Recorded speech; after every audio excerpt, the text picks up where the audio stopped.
and it's all bull.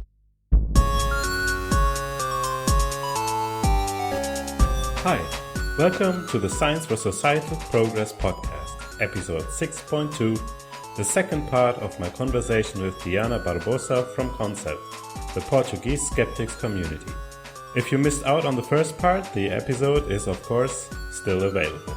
In that first part, we got an overview over scientific skepticism and what kinds of topics they would usually discuss. In a nutshell, skeptics are fighting against non-scientific viewpoints, making their ways into mainstream opinion. In this second part, we will be talking a bit more in detail about creationism, nuclear power in the context of climate action, and alternative medicine. Religion in and of itself is not necessarily a scientific topic, because religion and science don't deal with the same fundamental questions. Where religion focuses on spirituality, science tries to explore and understand the natural world. However, there are instances where religious writings make statements about the natural world, and this is where things become problematic. Creationism is the belief that all life was created by one or the other deity, and we talk about creationists that believe that there is a contradiction between their religious dogma and the theory of evolution, or abiogenesis, the theory that life emerged from non-living organic material, for example in the primordial soup. In the view of creationists, accepting the theory of evolution is equivalent to denying their deity's existence, which of course they find unacceptable. In several countries there are influential creationist groups that are trying to change how evolution is taught in schools and to insert intelligent design, a pseudo-scientific version of creationism, into the science classes. I was curious to know whether such a movement would be found in Portugal. 2017 or already in 2018, there was a group of students that were organizing an intelligent design conference at the University of Algarve, which is quite serious because it's in an academic setting. So it's the sort of setting that they look for in order to legitimize their ideas. And I was warned about it because they sent an invitation for a series of research institutions, and a colleague forwarded the message to me. So that was how I became aware. And then we received also an email from a worker in the university that was very worried about that. Fortunately, a group of professors and students also from the university raised the alarm, and that conference was cancelled. They were marketing the whole thing, as they usually do, as let's debate. There are many theories out there and we should debate and have science is all about open debate and open ideas, and we would like to invite you for an open debate with specialists of intelligent design. But this is not a science debate, and we know. This is religion trying to disguise itself into science and step on academia and step on schools and trying to indoctrinate people with ideas that are not scientific in any way, shape, or form. So they should be outside schools and universities. Absolutely. So in the US, this kind of discussion is far bigger than here, yes, or in Europe in general. I was an evolutionary biologist, so this was maybe my first skeptical subject that I addressed still as I was a practicing scientist. And I was aware of the creationist movements in the US, in England a little bit. In continental Europe, there are some problems, mainly in the east, in Poland, and then more to the east in Turkey. There's a Turkish American guy that funded the publishing of a creationist book that was distributed all over the United States and also in Turkey. And with the rise of Erdogan to power, if I'm not mistaken, evolution has been scrapped from the curricula because they are now almost a theocracy.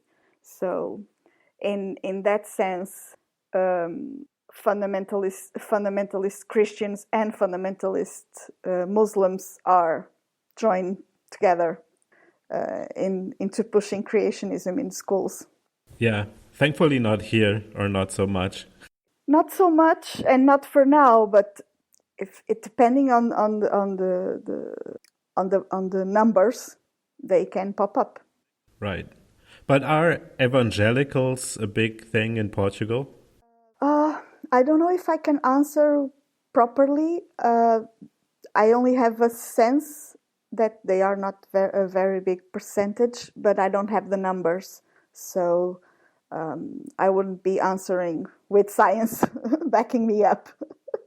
There are many groups. Maybe you've heard of the URD, the Church of the Universal Kingdom. It's a Brazilian evangelical group that came to Portugal maybe 20 years ago or a little bit more, and they have huge temples. I think it's the church that we can relate more with the big evangelicals in the United States. They have these huge churches.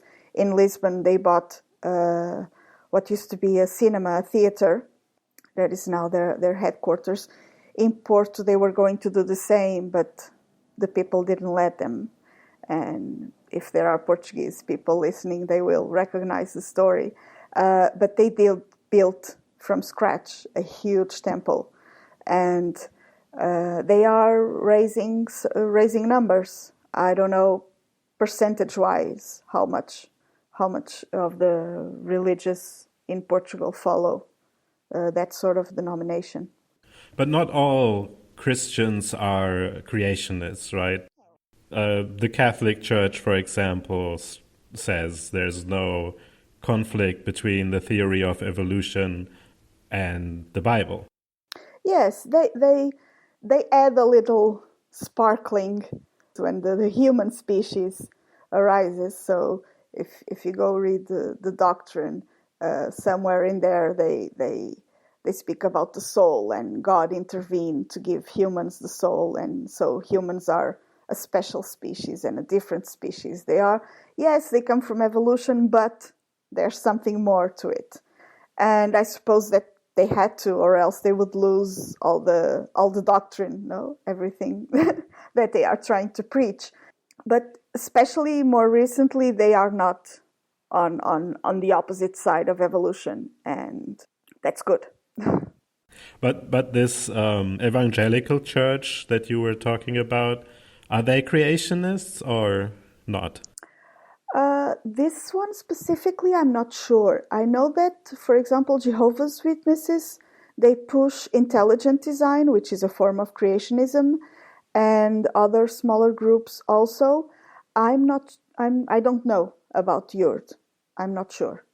Usually evangelicals have a more literal reading of the Bible, so they are prone to be creationists and they read the Bible as literally what it is, so believing everything that's there. And but also I know that the claim that the earth is 6,000 years old comes from one translation of the Bible and one calculus that someone did in, I don't know, 16th or 17th century. So depending on the version of the Bible they are reading and following, maybe they do or they don't. Yeah, so I always thought evangelicals and the Protestants that I know from Germany would be kind of the same. But actually the Protestants that I know in Germany, they have a very progressive reading of the Bible, and I don't think they're taking it literally. Quite the opposite, actually. Yes, and it's like the Church of England. No, it's sort of a milder form of Christianity.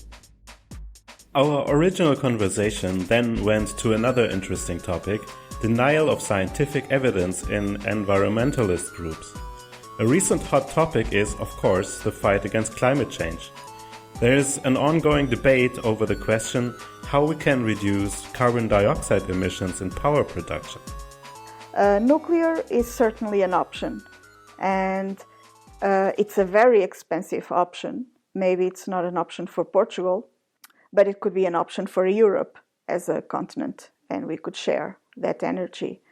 And traditionally, so-called environmentalist groups are against the use of nuclear energy, and it's comprehensible because there have been accidents, there have been mistakes in the past, and we must be very careful and very vigilant. But the technology has also evolved, and security has increased. So, and abandoning it without having an alternative, using hydroelectric, using water, using the energy from the rivers, for me, it's not environmentally, it's not a very good option because it destroys lots of habitats, it destroys land, and it's not the best of options. So that's another subject that science defenders and the so-called environmentalist groups don't see eye to eye. So especially with the nuclear power, I myself have a problem. Insofar that I find it hard to decide whether it's a good thing or if it's trying to fight fire with more fire. Yeah, it's not an easy answer, but I think it's a debate that we should have as a society. It's not a yes or no. It's not like vaccines that I can say 100% yes. The vaccines that we are applying are safe and are good and they save lives. It's not that sort of answer, but I think the debate would be useful. I understand the scare that we had after Chernobyl and everything, and that those movements rose from there. But now I think it's time to debate the option again and to see if it's feasible, if it's affordable, because carbon-wise is better. Oh yeah, I absolutely understand that on the carbon side. On the carbon side, yes. That because it uses much less carbon to build the nuclear plant and so on. And then the power generation itself doesn't produce carbon dioxide. Yes. And then you have also the hope of fusion, right? It's been slowly but steadily improving. Yeah, how does that work? Well, it's well, I'm not a physicist, and I need to to say this, but it's the reverse process with traditional nuclear energy. You split the molecule and generate energy from that split, and fusion is the other way around. You fuse two molecules or two atoms, to be more correct. The two atoms are fused and generate energy. Now, at the moment, if I'm not mistaken, you need more energy to fuse, to join the two atoms than the one you get from the fusion. So it's not an efficient process. But the technology is advancing, and there are many groups working on it because it wouldn't generate the sort of waste that nuclear fission, the so-called nuclear energy reactors, generates. It would be a clean energy. I always wondered because I thought I learned from, what is it? I don't even know. Was it one of the laws of thermodynamics, I think? That a reaction is either consuming energy or releasing energy. And if you reverse a reaction that has generated energy, like splitting an atom, then fusing an atom should not generate energy. It's not the same atoms. It's different chemicals, I think. But you should speak to a physicist about it. I'm sorry, I didn't read up about this subject, so my memory is not as fresh as it was when we had the meeting on this topic a few years ago. Yeah, of course. Yeah, it's just this topic is interesting for me as a German because Germany decided to get rid of all their nuclear power plants. Yes, I And know. there is a famous physicist slash philosopher who's on TV in Germany all the time. And just 2 years ago, he published a video where he's basically saying that no, all these new nuclear reactors that they are proposing to build will not be good enough. They're still very dangerous because of, I think it was something about how they're being cooled. So, yeah, you don't have an answer to that yourself yet, right? I don't have a definitive answer. I've been reading and listening to other scientists and people in the field, and the sense that I have is that it's an option that we should be discussing. And now for the final part, where we talked about, in quote, alternative medicine. It appears that this lobby is strong enough to avoid being outlawed to begin with. Instead, Portugal recently decided to regulate these, in quote, professions. They now require formal training in actual medicine. While this sounds like a good approach, in reality, this gives anti-scientific practices legitimacy. And universities are now offering formal degrees in alternative medicine, further legitimizing these practices in the public eye. This is why Diana and Concept are against the current regulations. If you don't have a law that regulates them, then they can do whatever they want, right? Yes and no. If they are not regulated, they are not under the law. So theoretically, they could be considered an illegal profession. You could regulate them, but not the way that we did. So they have a win-win situation because they are licensed under the health ministry, but they are not doctors and they don't have to follow the rules of the medical college. So they are self-regulated. And they have diagnostic power, and they need to have a higher education degree in that subject, which means that now you have higher education degrees in osteopathy and Chinese medicine and in homeopathy soon. Because the law says in order to be an homeopath, you have to have a higher degree in homeopathy. So it follows that universities are now seeking licenses to give out higher degrees in homeopathy. So this was a terrible, terrible mistake in my view. Yeah, this all sounds pretty much like things that I've heard from German universities too, and Austrian. Yeah, but the thing is that this is new in Portugal. No, there's in Germany and in Austria you have a tradition that goes all the way back of mixing between medicine and homeopathy, for example. And in those countries, there are steps being taken in order to correct that. And here my sense is that we are going the other way around. We didn't have it, and now we are promoting it. When everyone else is saying, no, this is not medicine, this is pseudoscience, this is quackery, and we put it into law. So in the UK, for example, they are having many setbacks, and homeopathy is almost out of the NHS, which are great news from the UK. And in Portugal, I am afraid that they could be going in the NHS sometime soon. Yeah, that's not good. I It's not think in better. Germany they're just right now fighting insurance companies that cover homeopathic remedies, but they don't cover, for example, glasses. And glasses are shown to work, and Yes. homeopathy is shown Yes. to not work. Yeah. It's actually very interesting because there's Natalie Grams, who was actually a homeopathy doctor, and then started to do research for a book that was supposed to promote homeopathy. And over this research, she realized that homeopathy couldn't work. No, that is good news. There's also the case of Edzard Ernst that is also German, and he was an homeopathy practitioner and a scholar.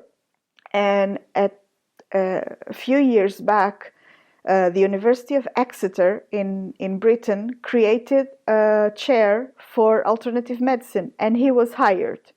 And he started doing proper clinical trials on alternative therapies. And he discovered that they didn't work. And so he started blowing the whistle and saying, I am finding out that these things don't work. And he still has a lot of pushback from old colleagues, and he is now one of the most vocal proposers of science-based medicine, and he's written a few books also. One of the famous ones that he wrote with Simon Singh, it's called Trick or Treatment. It, in some aspects, it may be a little bit outdated, but it's still a very, very fine manual to get into alternative medicines. It's a very fine book, and we like it very much. And the pushback was such that he ended up losing his job at that chair in Exeter, and he retired. He had an early retirement.